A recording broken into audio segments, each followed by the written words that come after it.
half-sister claimed she had no other dress to wear but her own wedding dress.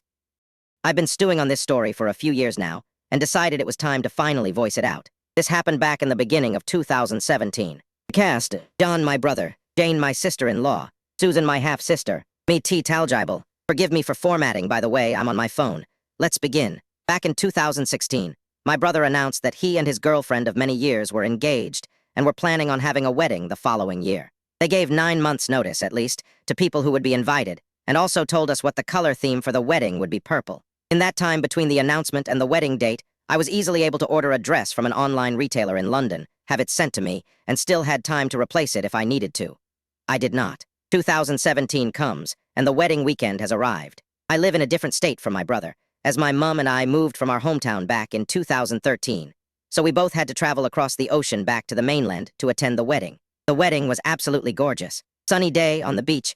I couldn't help but cry because my work of a brother was actually marrying the mother of his children and love of his life. He had never seemed happier. John and Jane already had 3 kids, and the older 2 were flower girls, which was sweet. Now, John is technically only my half-brother. We share a mum, but not a dad. Yet growing up, it was my dad who raised John and me, so to him, my dad was his dad. My dad, prior to marrying my mum, had a first wife and a couple of kids with her, including Susan. John and I have always had some issues with Susan. She was only my half-sister, not John's, but he still included her in the wedding and such as a family member and guest. I hadn't noticed at the time, as I was too caught up in the whirlwind of my brother's wedding ceremony. But Susan wasn't wearing purple. No, she was wearing white. To be specific, she was wearing her white wedding dress to someone else's wedding. John and Jane were pissed, especially Jane. Cue reception. Some people have changed clothes. It was my first ever wedding, so I didn't think that far ahead, and still wore my soft lilac dress without a problem while everyone ate, shared some drinks, and interacted with the bride and groom, what I assumed to be normal wedding things. But Susan, oh Susan. She was feeling extremely sad and lonely, because no one was paying attention to her, the 30-plus-year-old woman who wore her wedding dress to someone else's wedding. I wonder why no one wanted to interact with her. Susan began crying maybe halfway through the reception, openly, loudly, and in a way that clearly begged for someone to come notice her. I'm a nice person, so I tried to be the good half-sister I should be, and bit the bullet to go sit with her for a little while, ask her what's wrong. Susan said, "No one is paying attention to me." Me, while staring at her, confused a little. "What do you mean?" "Susan, everyone is talking with John and Jane, but no one is talking to me, and when I try to speak with John and Jane, they don't talk to me." I sighed internally, and couldn't help but wonder how she didn't connect the dots. Me, Susan, it's their wedding.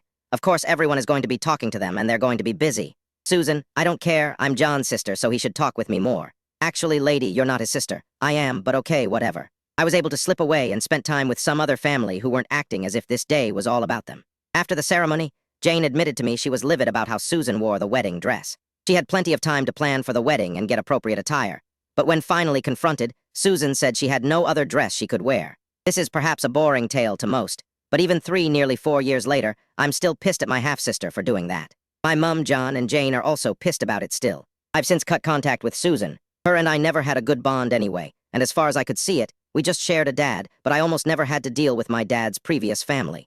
As far as I know, John and Jane have limited contact with her.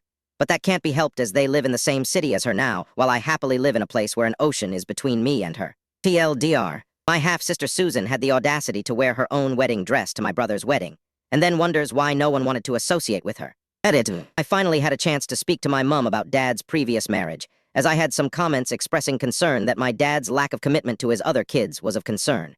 Here's what I found out. Number 1, my dad was baby-trapped into the marriage by his first wife. When she fell pregnant, my dad stepped up and did what, at the time, was appropriate and married her, as he believed the child was his and the first wife said it was his baby. After the baby was born, she admitted the son was not my dad's. Number 2, despite the son not being dad's, he stayed with the first wife to raise the child still. The first wife then fell pregnant with a second child. This one is Susan, and Susan is my dad's. Number 3, the first wife had a nasty habit of abandoning Dad and the kids for days and weeks at a time without saying anything. This left Dad to look after both babies alone until she came back. I believe this was some of her affair habits. Number 4, on a random night, the first wife actually packed all her things and the kids' things before taking both son and Susan, leaving my dad, who woke the next day to the aftermath of the first wife leaving. It was the first wife who disassociated from my dad for no actual reason.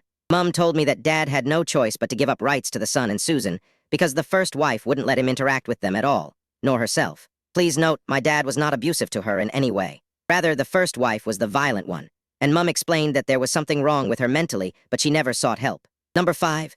There was a period of time after Dad married my mum and after I was born that the first wife was entirely out of control.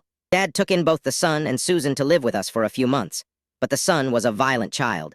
Susan wasn't any better, and both my parents had to contact child welfare after an incident where my brother was taken to the hospital because the son had cracked his head open and John needed stitches. Because the first wife's son was a clear danger to myself and John, it was decided Dad and Mum couldn't keep looking after them.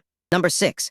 There were multiple affairs the first wife had while married to my dad, including a third child that wasn't my dad's but his best friend's. The first wife also had another 2 children after the divorce and tried to claim my dad was the father, even though this was after my dad had married my mum. DNA tests were done, and of all the children, only Susan, the second born, was my dad's child. I hope this helps to clear up anything people were worried about. First wife is also an extreme narcissist, which could explain Susan's behavior.